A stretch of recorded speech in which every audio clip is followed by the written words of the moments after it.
गुरुजी नमस्कार। आज के दिन जनेऊ से ये उपनयन संस्कार क्यों होते हैं, इसका कोई विशेष कारण है? सर, आज माता सरस्वती का इस मृत्युमंडल में आगमन हुआ था, जिससे आज वेदों का अध्ययन, जिसमें गायत्री माता और सरस्वती माता का अभ्यास कराया जाता है। जो गायत्री हमारी दी जाती है, माता सरस्वती का आह्वान ज्ञान दिया जाता है, तो इसलिए गायत्री का जन्मोत्सव आज मनाया गया है, जिसमें हम गायत्री माता का आवाहन करते हैं, स्थापन करते हैं, पूजन करते हैं। जैसे प्रथम दिन परसों हमने 31 तारीख को गणेश पूजा की थी। गणेश पूजा में हमने गणेश जी का आह्वान किया था।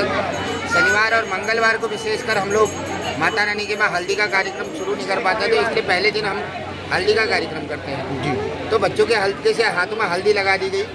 दूसरे दिन हमने ग्रहजाग का कार्यक्रम रखा दिया, जिसमें गणेश पूजन, मासिका पूजा, प्रधान बत्ती की पूजा करेगी। माता रानी वैष्णो देवी के मंदिर अंदर स्थापित है। दूसरा, षोडश मातृकाएँ, सप्तकीर्ति मातृकाएँ होती हैं, उनके पहाड़ी रिवाज से हमने स्थापना पूजन किया। फिर उसके बाद हमने कलश स्थापन किया। ब्राह्मणों के द्वारा अच्छे वचन दिए जाते हैं, पुण्यवाचन कहा था जिसको, पुण्य वचन, अच्छे वचन बोलना। फिर उसके बाद हमने कलश स्थापन किया, सभी देवताओं को बुलाकर। जिस प्रकार से समुद्र मंथन के समय कलश का आगमन हुआ था, उस कलश को हमने यहाँ पे स्थापित करके अमृत सींचा जाता है। आज पारायण के बाद जैसे यहाँ पे कार्यक्रम हुआ, कार्यक्रम के बाद हम अमृत जल सींचेंगे सभी के ऊपर। रक्षा विधान होता है, तो कलश का स्थापन किया। कलश स्थापन के बाद हमने आपका नवग्रहों की स्थापना की, जिसमें नवग्रह देवता जो हमारी कुंडली में, जो जिसमें नक्षत्र मंडलों में जो हमारे नवग्रह हैं, सूर्य, चंद्रमा, मंगल, बुध, बृहस्पति, शुक्र, शनि, राहु, केतु, इन ग्रहों की स्थापना की।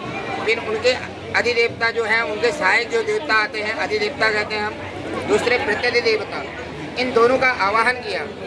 फिर उनके बाद पंचलोकपालों का आवाहन किया। फिर वैदिक मंत्र से 10 दिक्पालों का आवाहन किया। 10 दिक्पालों के आवाहन के पश्चात हमने माता हरियादि केशवादि, जिससे बच्चों को ज्ञान दिया जाता है, सरस्वती माता का अभ्यास कराया जाता है, जिसमें हमारे 4 वेदों का आह्वान होता है। 4 वेदों के साथ हमारा ये जो हमारे पुराने ऋषि मुनि हैं, उनका आवाहन किया जाता है।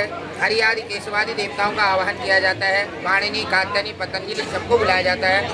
अर्थशास्त्र, वेद शास्त्र और शिल्प शास्त्र, अन्यत्र जितने भी ये सहायक हैं, सैनिकाचार्य जितने हैं, सबका आवाहन किया जाता है कि बच्चा आगे जाकर कहीं किसी अच्छे संस्कार में निकले, या फिर आर्मी में निकले, या टीचर में निकले, जो भी अच्छा ज्ञान दे, उसके लिए हमने यहाँ पे स्थापन किया।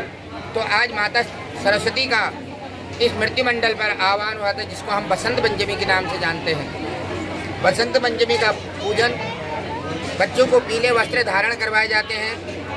पीले वस्त्र पहनाने के बाद बहुत पहले पुराने ज़माने में माताएँ जो यहाँ पे उपस्थित हैं, उन माताओं में पहले अपने बच्चे के हृदय में एक पीला रुमाल बांधती थी। तो हमने उसी के उपलक्ष्य बना के बच्चे को पूरे पीले कपड़े में बसंत पंचमी का त्यौहार मनाया, जिसमें बच्चे के बाल उतरते हैं, कर्ण वेदन होता है। जिस प्रकार से छोटे बच्चे के कान छेदे हुए हैं, माता सरस्वती का इसके मस्तिष्क पर स्वस्ति बनाया गया है, और ललाट पर भगवान शंकर का आवाहन किया गया है। ऋषि मुनि के बालक आज बटुक के रूप में हुआ है, तो इसके कर्ण वेदन कर दिया गया है। इसको फूलों की माला लगाई जाएगी। फूलों की माला के बाद ये बच्चा फिर गायत्री का अभ्यास करेगा। फिर यज्ञ मंडप के आगे आकर के 4 वेदियों का हवन करेगा। हवन करने के पश्चात इन बच्चों को मंत्र पाठ आशीष दिया जाएगा कि अच्छे मार्ग पर इनको वेद पढ़ाए जाएंगे। अच्छा गुरुजी, पढ़ाए जाएंगे। ये गायत्री मंत्र, तो गायत्री मंत्र होता है, इसका हमारे जीवन में क्या उपयोग है, और ये भट को किस प्रकार से करना चाहिए? गायत्री माता एक सिद्धि प्रदान करने वाली है। जो बच्चा, वैसे तो हमारे उत्तराखंड में ये रिवाज है कि स्त्रियों को हम गायत्री नहीं देते हैं, वो गुरु मंत्र ले सकती हैं। बच्चों के लिए जो बालक है 9 साल, सर्वप्रथम बच्चा 9 साल का होता है, तो 9 साल में पहले उसका यज्ञोपवीत संस्कार होता है। 9वें के बाद फिर 11वें में होता है। 11वें के बाद फिर 15वें में होता है। 15वें के बाद फिर 19वें वर्ष में होता है। तो बालक की अवस्था के हिसाब से प्रबंध किया जाता है यज्ञोपवीत।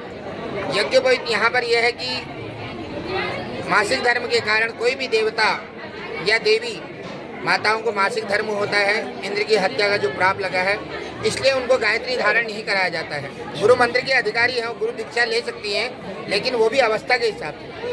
तो गुरुजी आपका शुभ नाम क्या है? मेरा नाम रमेश चंद्र तिवारी है। तो तिवारी जी, जैसे मतलब आज के दिन उपनयन कराने का मुख्य कारण ये है कि आज सरस्वती माता का जन्मदिन था, और सरस्वती माता ज्ञान की देवी ज्ञान की है, देवी और है। गायत्री मंत्र ज्ञान का एक रूप है। ज्ञान का एक रूप है तथा सिद्धि का प्रतीक है, इसलिए हम गायत्री आज प्रदान कराते हैं। धन्यवाद गुरु जी।